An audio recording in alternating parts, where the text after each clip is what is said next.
Hey everybody, welcome to Drive Thru Review 297. Today we're going to talk about Heroes of Normandy, and this is a pretty good sized box here. Now this is a war game from Aiello, and I'm like, what? Aiello? They made a war game? Because this is a straight up war game. It's a World War II theme, Heroes of Normandy, and well, I just noticed this. The box says it takes 30 minutes to play. It comes with a lot of scenarios, and you can maybe play the first one in 30 minutes, but the rest of them, I mean, you can play an hour. I mean, I haven't played anything over 2 hours, but you could really set this game up and configure it to play, you know, really huge battles if you want. Now, there are a lot of pieces in the box, but let's go ahead and jump into the walkthrough, and then I'll come back and tell you more what I think. Okay, so this game comes with a bunch of stuff. I've got here a couple of these double-sided boards laid out here. You can see they're nice and thick and got really nice artwork on it. There's other terrain you can see here. So this is actually a building. And one cool thing about this is this building gets destroyed. You just flip it over, and then it'll be this destroyed massive wreck of a building. It'll actually be an obstacle blocking line of sight and things. Here we've got another building. Another thing that you can see here is there's actually vehicles here. And so in this case, if we look over here, we've got this sort of Jeep here, and you can drive these around and turn these and all kinds of stuff. Now if these get blown up, then it's going to be a smoldering wreck as well, blocking line of sight. You can take cover. One thing to note about this game is all of the different terrains and different you know, types of things on the board. It has icons in there, so it's very easy to remember what effect they're going to have on the board. Now in this game you can actually move diagonal, so if we had this guy here like so, we can't however move diagonal through here, so it's very easy to notice that based on the iconography on the board. And the other thing here, this is showing difficult passage, so if these guys moved into here, all that means is we basically have to stop movement, and you can see that tells you it blocks line of sight and actually gives you a +2 to infantry here. And the iconography goes, you know, it extends to, you know, the tokens themselves. So you can see there's our defense number, and it's yellow, so we can tell it's an infantry unit. It has +2 against infantry and +2 on vehicles.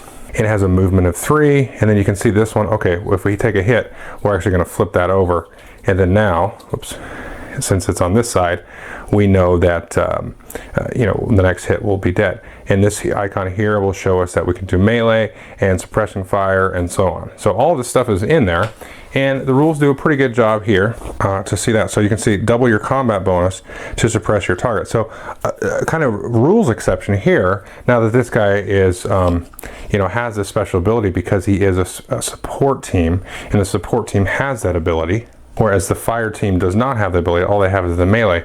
You don't have to remember a lot of exceptions. You just got to go, what does that icon mean? We're going to go look it up here, and also here on these last 2 pages. You know, there's a little bit of digging there, but it's actually, it works great as a rules reference, not something you really even need to memorize. You know, you just go, oh, what's that to do? Okay, yeah, my guy can do that. So I've just set up some pieces here on the board. The game does come with 10 scenarios, and they're very specific about how you set up your armies, but it does come with a relatively robust scenario kind of generator. So based on the number of tiles you use, you have a certain number of points in your army that you can use. You know, it tells you how many different terrain overlay type of pieces to use. You can set up your card decks. Each team has a different deck of cards. So if you're playing a game that doesn't have any airstrikes, for example, you can take out all these airstrike and artillery cards. And some of the scenarios actually will tell you specifically take out these cards because there's not really much to do with vehicles, you know, for example, in that scenario. Now the game also comes with these overlays. And so like I said, some of the scenarios will tell you specifically which overlay to use. But if you're doing a scenario generator type of deal, you can see these are how many army points you have. And you can see these slots here. So this sort of platoon or group, you can go ahead and take and put in these different tokens here. So if we take a look at this, you know, like, okay, let's add a panzer to that group. And you can tell that's legal because it fits. And it also has here the stripes, and the stripes line up correctly. And not only do you outfit it with possibly extra units, but you can also give you kind of like special abilities. So this will allow you to add one more command marker. And this one here will give you another bluff marker and so on. So there's a variety of these special ability units and things you can do to kind of tweak out and customize your army. The overlay also tells you, which army units to bring in. So, for your first mission, you'll probably have like this one here, and then so it tells you to bring in this particular commander or officer, and then you have the different 3 units there, and then again you can augment them. And one thing to note is you can see this has 2 stars on it, that has 1 star. So for each star is the number of orders you can actually give. And everybody has a set of these order tokens here, and you're going to put these out face down and then activate them in number order. So you always have a bluff one here, at least to start, unless you add another one like I showed you. And so that one you'll put down at the end and say, oh, that wasn't the one that I wanted to actually move. So you're either going to do this custom setup and kind of build your own armies, or do it based on the scenario. Let's talk a little bit about how a turn works, how combat works. So here we can see we've got some infantry units here. You're going to have your markers on there, and then whoever has the initiative is going to flip over their 1 marker and then activate their guy, and then the other side is going to activate their guy that was given the 1 marker, and so on. Now initiative is tracked here on this board. So we have this, so for example the allies will be first. The initiative is going to switch every turn, so we'll flip that over and then the axis will go. The cool thing about this is based on the scenarios you can add these different events and say, oh, this is an event, remember at the end of this turn the parachute guy drops in. Or maybe now's the turn where you can start drawing your airstrike cards. Some of the scenarios will tell you to set all your airstrike cards aside. So very thematic and customizable, types of scenarios that'll happen. And then, maybe this is, like I said, a specific event for the Germans. And then this will tell you when the game is going to end. And then you maybe have victory conditions and stuff spelled out in the scenario. Like I said, there's a lot of icons and different things like that. Like this one, for example, you can deploy this unit 3 spaces away from your initial deployment zone, and all kinds of stuff. You can really just dive in and have a good time with this. I'll go over a couple of different things, but the video, if I went through everything, the funny thing is the rules are actually really short. That's the thing, is you can go in and it's like, okay, there's the rules right there. And then you have some of the different traits and things, and what the different orders mean and all that stuff. But everything is really spelled out very well on the tokens and everything. So simply you can move here. If I moved into this, for example, I've got to stop, remember. Otherwise I can move up to 3 movement points. You can move diagonal. Melee is interesting because you actually need to move into the square where that unit is, and then you just kind of leave this overlaying like so, and then you'll have melee combat. You can also fire. So normally you either move and assault, which is melee, or just move if you're not close enough, or you fire. So that's it. So you either lay in wait or you move and do something. And I just realized I'm actually showing you a unit that doesn't have the melee assault ability, so there's no special ability there. So, but I can quickly look at this one here and notice that he has that ability. And so what you do when you assault is you're going to roll out 2 dice, and then you take the higher. So in this case I'll take the 4. And we're going to add that, since we're fighting infantry, we're going to go ahead and take the +2 there. So we're at 6. And then what we're going to do here is the defender is only going to roll 1 die. But if they had the assault special ability, they would actually roll 2 dice and choose the higher. And then you're going to add that to your combat bonus. In this case it's 0. So it's 6 to whatever it was. I think I rolled the 4 there. So in this case, the defender would win. You would also add the combat special ability of the terrain there, which you can see there. Maybe you can't. It's marked there, so that would be another +2. So trying to do melee in the forest obviously would be a bad idea. You're going to get jumped from the trees. And then, so if you lose, you obviously flip it over if you need to, and then we'll retreat back. Or, if the defender lost, they'd have to retreat back and then flip it over. So very simple that way. And the range combat works pretty much the same way. You've got to check line of sight and things, and so you can tell by the terrain that it's going to block line of sight, and the big buildings and destroyed vehicles and things. And you're going to roll 1 die, and you're going to add your ability bonus. In this case, again, it would be the infantry bonus. And if you are more than 7 spaces, you get a -2 to your roll. So you can still basically shoot across the entire board, but you're going to take a penalty of -2, which is an interesting way to do it. And again, you look at the terrain, modifications and all that stuff. So everything's like right here on the board, which is really interesting. Now with the vehicles here, if we take a look at this vehicle, when you're doing line of sight from the vehicle or to the vehicle, you actually can either hit the back or the front. So if he was coming here and shooting it this way, he could hit that side. He actually also has line of sight on the front. And based on which side you're pointing at, it may matter. So if we look at this larger tank here, this is a better example. You can see it actually has different defensive numbers here. So there's a 7 defense on these sides, and then a 9 on the front, and then a 6 on the back here. And this one also, you can see there actually has 2 weapons as well. So as these vehicles take damage, then you're going to add, different damage markers on these. So they may disable a crew member. So if that happens, you can only fire with either the yellow or the red weapon, on the round. You will get disabled tracks. Now you can have multiple different types of damage markers on here, but if I get a second of the same type here, then it's going to be destroyed, or if I get the 6, then that is also going to destroy it immediately. And I should say that the type of damage is determined by a die roll. So the 1, if you get the 1, you get a 1, and so on. Now, after each side has taken turns activating all their units, they're going to have 1 or more that they didn't actually activate and do anything.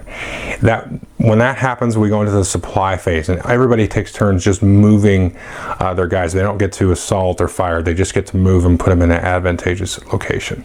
Now, throughout your turn, you're going to be spending and playing these cards here, and this is really a big, huge part of the game, is trying to get a nice hand of cards and sort of attacking your strategy based on what you've got. Now at the end of each round, you can discard the cards from your hand and draw back up to usually to 4 cards. So you're just going to be playing lots and lots of cards, hopefully, and having cards that help you bring units back in, recover units, maybe move and fire, which is again a normal part of the rule. So a lot of the game is really going to change up beyond the basic stuff that I just explained. Based on the cards, they come into play quite a bit. Now the game also comes with, like I showed you before, officers, and then there's heroes and things that you can recruit. And so these guys will have, different special abilities. This guy actually adds, some more command points. The melee, he can actually shoot a little bit longer. You can see he actually can shoot up to 11 spaces, basically the 7 plus the 4 without taking the penalty. The same with this guy here. So there are some unique individuals, which is kind of an interesting thing too. You don't usually see that with a traditional war game like this, of unique people, with unique skills. So they do a good job of that, kind of putting in that sort of realism and the, headed toward anyway, that simulation, really based on the components, because, you've got the destroyed buildings, you got the icons everywhere, you're able to individualize a lot of the units, which is a very interesting, kind of a breath of fresh air in this genre. There's other rules for artillery fire, airstrikes, all kinds of stuff. All that's driven by cards and based on the scenario, if you're going to have the cards or not. But that's pretty much how the game is going to work. So let's go back to my talking head there. Okay, I hope you enjoyed the overview. Now I got to come out and say it. This really sets the bar, definitely for war games, but maybe in terms of gaming in general, for component quality, iconography, art, visual presentation, just, the way it conveys information. Really well done. The rulebook's very well written. The little index kind of at the back, sort of the icon reference, is very cool, very easy to understand. You can tell they really baked this game. I don't want to get too negative here. I've been playing a few other games lately. I'm like, man, if you just would have baked that sucker for another month or 2, it would have been something else, probably, But this one, I'm like, man, they really spent their time. I don't know how long they've been developing this game, but you can tell the craft and the quality and everything just put into the components alone, and the gameplay itself and the system itself. They really put a lot of work in this. I mean, you really got. I almost want to stand back and applaud. Now, I don't know if it's my favorite tactical SWAT level game, which is probably, the Ghost Panzer stuff. This really, it gives a run. It's a good, solid system. It's up there. If you like Conflict of Heroes, if you like the Band of Brothers stuff, I think you would like this. I don't know that you would necessarily need another style of game like this, but this is definitely one I think you should try, because, like I said, the presentation information, the quality, the physical component quality is great. Just the whole thing of, like, you destroy a building and flip it over, or you destroy a vehicle and flip it over, boom. A lot of the cool customization and the individuality. You have named characters, you have specific units, and not just like infantry A and infantry B, and you have like 2 types of infantry units, and you have like 1 vehicle or 2 vehicles. You've got a ton of different things. And all of that rules exception stuff that drive people crazy about war games is just infused into the information here. Just a lot to learn about it. And the basic system itself is so simple. I mean, it's dead simple. And it's cool because it's got a nice core to it. But then again, it just is enhanced and chromified and all that good stuff by all of the icons and the special abilities and all that stuff. I really enjoy the card play. It makes the game very dynamic. A lot of games kind of shy away from the card play. There's another one of these style games. I haven't played it. I'm brain farting on the name here. It's by Chad Jensen. Oh my gosh. Hold on, I'll be right back. That's it, Combat Commander. Sorry, I had to look that up. I haven't played that game. It's been recommended to me by just about everybody. I think that's the last one of these kind of tactical squad level games I got to play. This reminds me of what I kind of think that's lots of card play, lots of dynamics, sort of changing up the rules. The one thing that kind of bothers me about the card decks, I don't know.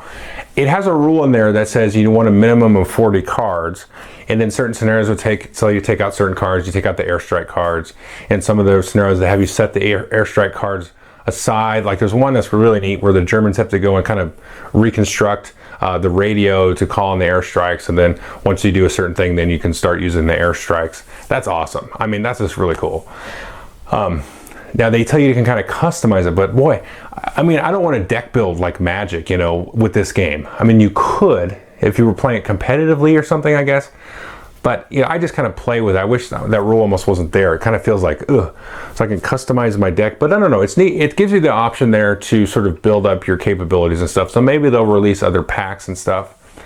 And I don't know how I feel about this part. They came out with an expansion called Shadows over Normandy with Cthulhu and like occult German troops and stuff. And I'm like, oh, this is such a cool system. And then you made it Cthulhu. Like, oh, why? I don't know. I mean, I haven't tried it. Maybe it's really cool, but I don't want to like have, you know, the Axis and allies with tentacles fighting them. Ugh. Anyway. We're not reviewing Shadows over Normandy, we're reviewing Heroes over Normandy. So anyway, I would really take a look at this. And the cool thing is it comes with 10 scenarios, but you have, man, there's so many pieces and components and stuff.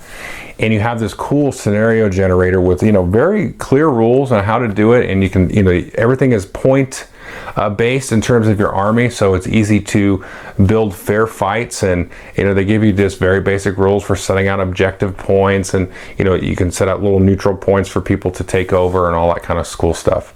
So it's a very cool system. It has a lot going for it. I would definitely check it out if you're a wargamer. If you're not a wargamer, this is maybe a good one to get into.